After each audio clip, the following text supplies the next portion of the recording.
Welcome to Spine Checkers Transmissions with Dr. Jeremy Brook. High vibing, vitalistic wisdom to help you align, connect, and energize. Let's go. Today, we're diving into one of the most powerful and, let's be honest, controversial poses in yoga. That's headstand, or in Sanskrit, sirsasana. Now, headstand is such a cool pose because you're literally decompressing every bone in your spine and then balancing your body right on top of your skull along one of 2 points on the sagittal suture.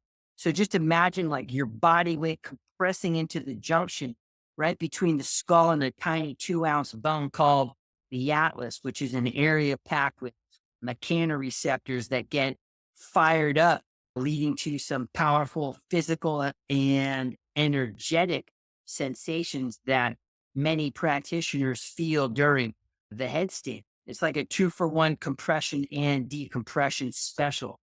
So the big question is, should you do headstand? And the answer, well, it's not a one-size-fits-all deal. So here's the Spine Checkers take on headstand.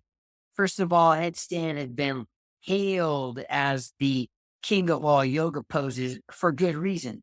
Like, it offers a wide range of scientifically supported health benefits, both physical and mental. And then you've got the yogis professing his potent, energetic, and almost mystical benefits. I like thinking about what Swami Shivananda said. He says headstand or shirshasana is really a blessing and a nectar. Words will fail to adequately describe its beneficial results and effects. In this alone, the brain can draw plenty of prana and blood.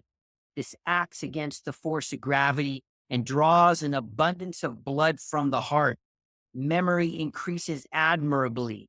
Lawyers, occultists, chiropractors, and thinkers will highly appreciate this asana. So yeah, the yogis thought very highly of this pose, enhancing prana flow, boosting blood circulation to the brain, and activating the parasympathetic nervous system, which is the calming aspect of our body's operating system. But while the benefits are real, we have to acknowledge the risks too. Now, a recent study from the University of Austin titled, "Are Headstands Bad for You? Everything You Need to Know About Neck Safety," highlighted that during the headstand, up to 48% of your body weight can press directly onto your neck. And for someone weighing 150 pounds, that's a 72 pounds of pressure directly on the cervical spine. So that's a considerable weight load on the head and the neck. And with poor alignment, like if the neck is like hyperextended or overly flexed, or if the head tilts to one side or the other, combined with like daily practice, excessive repetition, that could lead to serious issues like disc herniation, facet joint compression, ligament sprain, muscle strain, or nerve irritation. But here's the good news. If you enter the pose slowly with solid form and control, the pressure on the neck, it's much less. So makes sense, right? Now, we're going to get deeper into that soon. But before we go there, let's talk about who shouldn't be playing with this pose. If you have conditions like osteoporosis, hypertension, glaucoma, a detached retina, you're pregnant, or cervical injuries, headstand's probably not your pose. These are largely blood flow issues or concerns about the density and strength of the bones, and of course, joint injuries. So let's go old school right now, because headstand should be learned and practiced under the guidance of an experienced instructor. And only when both the student and teacher are confident that you've got the strength and control to get into and sustain the pose properly, that's when you should dive in.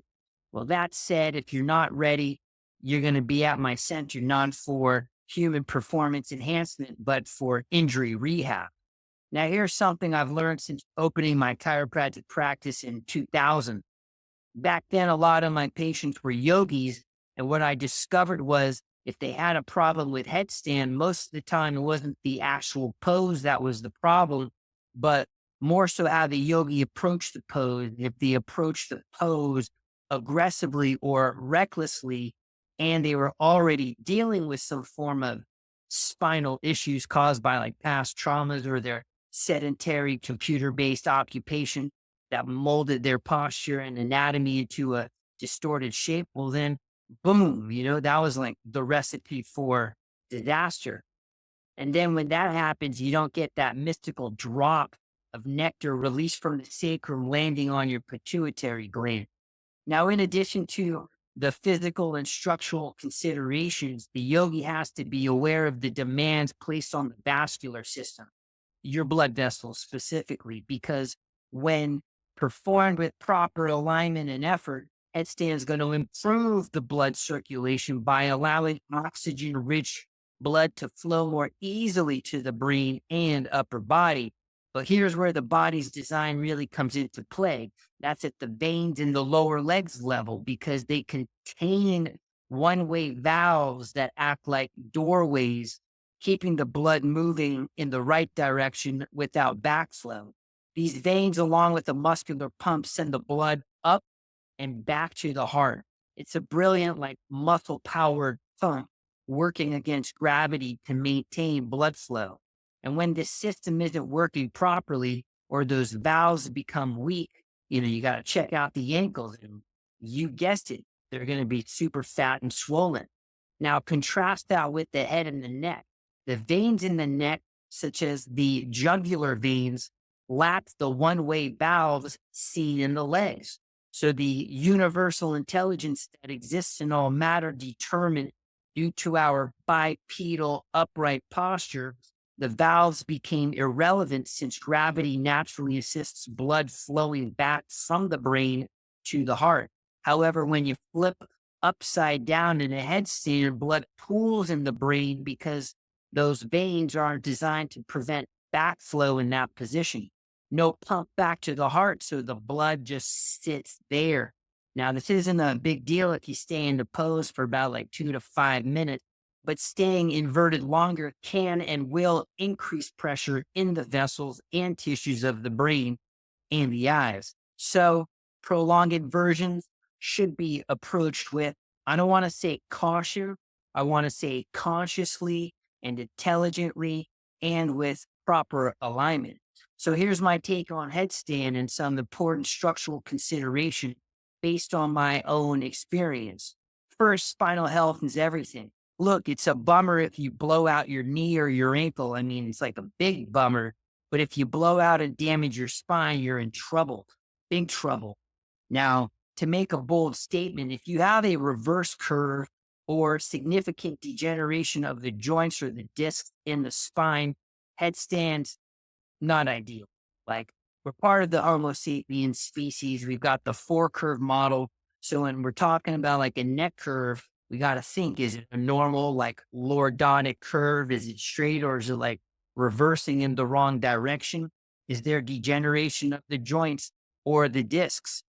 So in that case, forearm balance, called Mayurasana, one of my favorites, or headstand may be a wiser choice, assuming you have the prerequisites to pull those poses off, because placing significant pressure on compromised structures can lead to biomechanical and neurological issues and set you up for like a lifetime of suffering.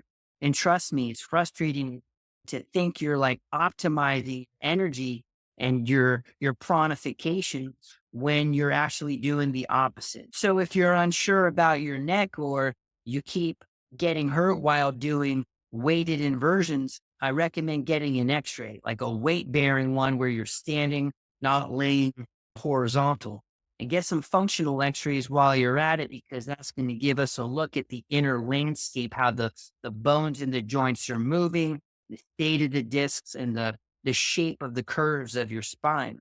It's essential to know the condition of your neck before adding the pressure of headstand to it.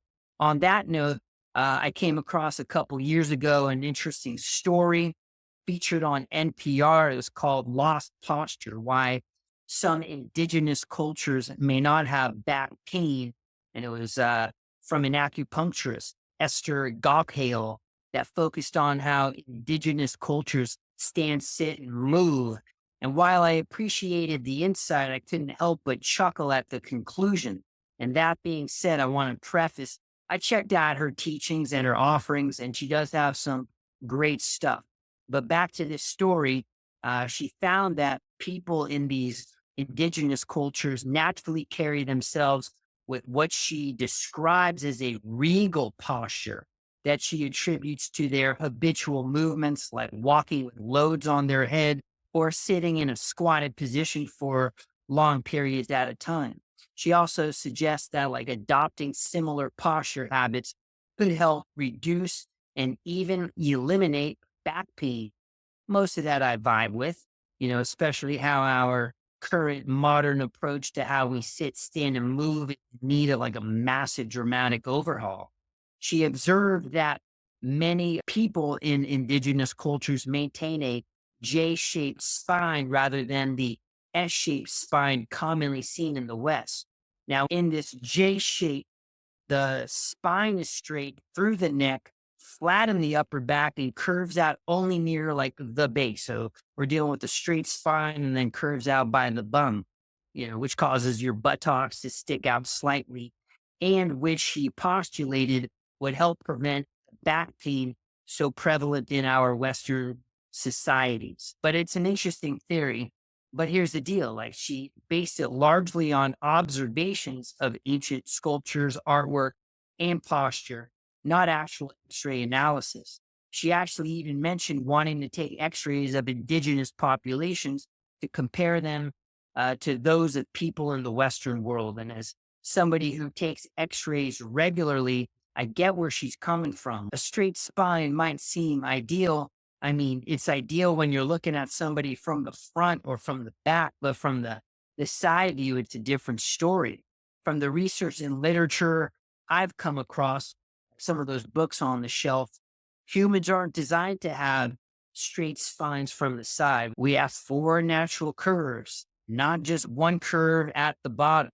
So it's a fascinating hypothesis. I give her props for exploring it. And look, I'm always open to new information that may conflict with my approach and background. So I welcome all information to help me learn and grow and evolve. So let me explain exactly why I don't like the J-shaped model, especially the neck part. From a functional standpoint, when you glide your chin back and your skull shifts backwards on your atlas, that movement is called flexion. Now, if you continue to pull your chin back, you're not just lengthening your neck curve, you're actually reversing that curve, turning it into a kyphotic shape, meaning the neck's curving in the wrong direction. Now, a lot of yoga teachers that I practiced with back in the day ran with this idea of tucking your chin in to lengthen your neck. And then many of those came in as patients. We took x-rays and their necks were, believe it or not, were reversed with significant degeneration throughout the neck, most likely due to their self-inflicted postural habits. So I'm not a fan of that instruction. There's a more skillful way to set the skull on your atlas while maintaining the natural curvature of the neck with the lengthening component so everybody's actually happy. And listen, this isn't a promo for my online yoga program, Spine Checkers Yoga program, but I do teach it there. But here it is. If you're following along, just do a little like play along with me. So you're going to extend your chin forward. That's called skull extension. You're going to then look up at the sky. That's called cervical extension. Next, while you have like this super curve in your neck, you're going to glide your chin backwards. That's skull flexion while maintaining that curve in the neck until you get your eyes horizontal. I do this all the time. So if you're on the phone all the time, your head in flexion, looking down, text neck style, you need that move. So if you have a text neck or the neck is like reverse, it gets worse if you add weight to that position, especially in a headstand or even a shoulder stand, because loading a kyphotic neck can lead to unnecessary strain, stress, distress, and potentially long-term issues. So you need to like upgrade how we position and load the neck and load the spine. Now, researchers, especially from the chiropractic biophysics technique, say that a default for postural and structural neck alignment, you want to maintain a natural curve in the neck, ideally around 40 degrees. Now, from a chiropractic perspective, there's a massive difference between observing posture and seeing what's happening under the surface with an x ray. The straight spine might look ideal from the front or the back, but from the side, it's all about the natural curves that help protect us. Observing how somebody walks or stands gives us clues about how like they carry their body and balance their weight, but that's just the tip of the iceberg. It's only part of the story.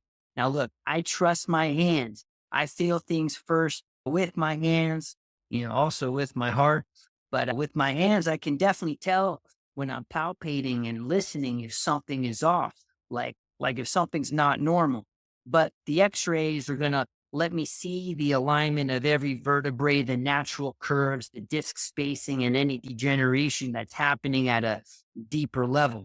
I've had patients who, from the outside, look like they've got great posture. They look amazing, but their x-rays told a completely different story, revealing subluxations, advanced signs of degeneration. So that's the beauty of the chiropractic profession. It's not just about what we see on the outside, it's about understanding what's happening on the inside. That's where the true healing and alignment take place. Now, while I haven't x-rayed indigenous tribe members specifically, I have taken x-rays of patients from all over the world, like Peruvian Indians, East Indian yogis, Maoris, Mayans, and other Polynesian populations. I can tell you to generalize and stereotype them. They tend to have spectacular spinal curves. Guess where? In the neck and the low back. Nice, fantastic curves. Even when their posture might look straight at a glance, these natural curves are there. So, to all the anatomists out there, there's a big difference between what you observe in posture and what's revealed in the underlying architecture through x-ray. And look, if you're a yogi or you're a Pilates teacher, you're a CrossFit coach or a movement enthusiast, and you want to kind of like learn about x-rays, hit up a chiropractor in your hood and have them go over like what's a normal looking x-ray, perhaps maybe as long as like the name and patient confidentiality are respected and honored and covered up. We got to keep HIPAA. Take a look at some x-rays and you'll see exactly what we're talking about and how to optimize the spine and take great care of the people that you're serving. Now that we got the curve conversation handled, for now, like, let's get back to some more headstand specifics. When you're setting up, it's crucial, in my opinion, to apply just enough pressure to your head so you could feel like a subtle flex of the skull inward. That means like using, for the most part, a firm mat, not something like super squishy that could throw off your balance and lead to uneven super compression and pressure on your skull. The amount of pressure should be minimal, and maintaining this sensitivity helps prevent overloading the cervical spine. A firm mat with minimal push is helpful for proper support. If the mat's going to be too squishy, it can cause instability and make it harder to distribute pressure evenly on the skull. That's why I don't love like using blankets too much. And speaking of the head, let's talk about where you're placing it. Most people know about the crown point. That's the North Pole or the very top of your head. But there's also the bregma point located about like an inch forward from the crown. That's where the anterior fontanelle is. You ever felt that on like a baby's head? You can like see it on the skull, almost like it's pulsating. Well, this spot actually changes the weight distribution. I think it's important, especially for those of us living in the modern age of like texting. We're on our phone, just flexing all over our phone.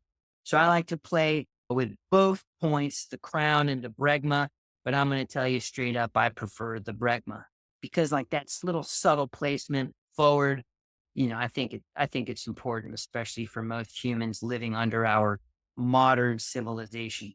Now, when you balance on the bregma, it changes the weight distribution in a way that can make you feel more stable and more grounded because it's slightly priming the neck for placing more weight on the structures on the back part of the neck, a part of the spine called the articular pillars. And that's why I like it anatomically speaking. So when you're setting up your headstand next time, try exploring like the bregma and see how your body responds. It could give you that little edge in alignment and stability that you've been missing. Now, this might sound a little bit controversial, and I'm prepared for some eye rolls from other practitioners. But when I'm actually in headstand, I slightly microscopically shift my weight either to the right or the left to find my ballast inverted center. Mhm. And that's where like I'll feel that perfect flexion and compression on my skull. And then I just feel like that sweet spot where pose just feels light. I'm not wobbly. I'm not using extra strength to hold the pose. Everything like clicks into place, allowing the magic of the posture to unfold. So we've chatting about the neck curve, the contact point on the head, and there's so much to explore with hand positions too. Like you've got the forearm position where your forearms are placed on the ground, your hands are cradled at the back of your head. That's like my preferred method because it allows for more control over the weight distribution on the head. Then there's the tripod position where your hands and your head form a triangle base, offering a wider surface area, making it easier to balance. But the drawback to the tripod is there's more pressure on your head compared to the forearm option, which could lead to greater strain on the neck, your cervical spine joints. So I see a lot of beginners rocking pose, but what I often notice is that they're lacking the stabilizing muscle control in like their shoulder and scapular area. And as a result, the weight's just going to dump straight into the neck. There's also like more advanced tripod variations where the hands are placed like really far apart out to the side and you're balancing on your fingertips and your head. And that's going to demand insane upper body strength and stability because now you're betting on your balancing superpowers to keep you upright, making it more challenging.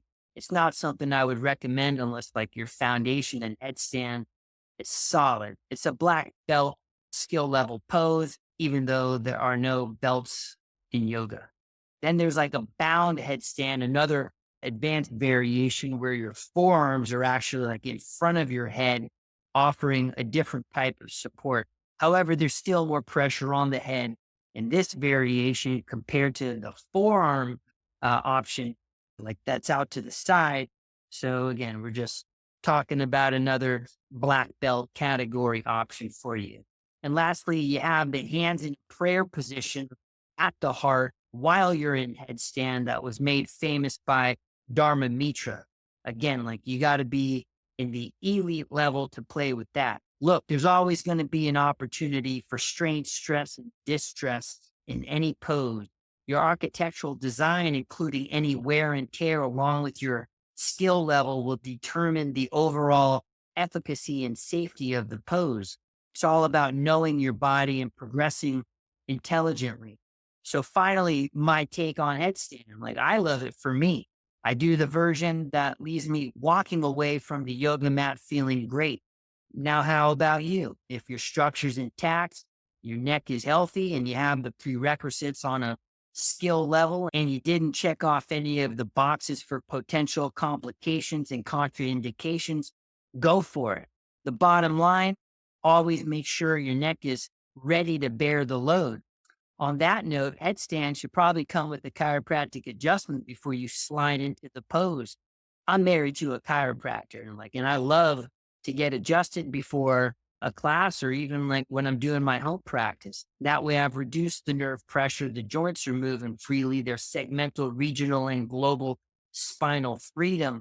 I can move with intelligence and all I have to do is approach the pose mindfully. So when done right, headstand is going to be an amazing transformative pose. Now you have the checklist, and if headstand isn't your jam right now, there are plenty of ways to get inverted. An inversion table at a 30 to 40 degree angle works wonders for decompression without putting compressive loads on your neck. Or there's going to be props that let you hang from your hips, keeping the focus on lumbar decompression. But remember, what makes the headstand unique is precisely that compression on the skull. Like let's be real, nothing quite compares to the unique benefits of headstand, like that compression on the skull, setting off a cascade of physiological and neurological responses that you don't experience in any other position except perhaps during birth, when you pass through that birth canal and your skull undergoes that first cranial pressure, that cranial blowout. So there's really nothing else in life where you intentionally compress your skull for positive outcomes. Sure, there are other situations where your skull experiences pressure and compression, like playing football or in like mixed martial arts, but that's not the kind of beneficial compression we're after. I know it feels good when you put a smack on somebody. I played rugby, but preferably you're not using your head to tackle. But I want the energetic and mystical effects of this pose. Like I want it all, but not at the expense of permanent damage to my physical body. Now that I've addressed the contraindications, the head placement, the curve alignment, the hand and forearm positions, like as I wrap up, I've got to give a shout out to some of the legendary teachers who've influenced my yoga practice and my headstand journey, and who laid down the ultimate mindset, attitude, and approach of headstand. Because for me, it's important to honor the lineage, whether it's the chiropractic or yoga lineage. Now, one of the most influential figures in yoga, Krishnamacharya, often called the father of modern yoga, viewed the headstand as a therapeutic pose with immense benefits. Now, if you don't know his story, check him out. He's an absolute legend, and he's tied to the evolution of today's yoga as we know it. You got to check out YouTube videos of him performing tremendous asana, vinyasa, and pranayama at like a masterful level. He was known for adapting every posture, including headstand, based on the individual's physical condition and readiness. His teachings were rooted in safety and progression, which is why he insisted on using breath and alignment to guide the practice. His system of yoga was called Vinyasa Krama, which translates to the wise progression in English. This philosophy of thoughtful progression inspired my own online yoga programs called the Spine Checkers Yoga Program, The Wise Progressions.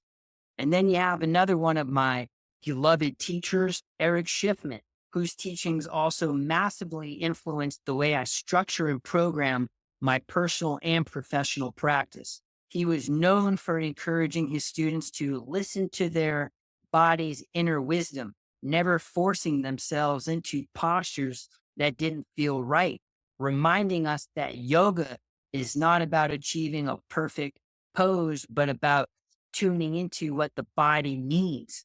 Schiffman's work was like also deeply informed by his time in India, where he studied with the master Iyengar, who famously called headstand the king of asanas for its ability to boost memory, focus, and improve circulation to the brain.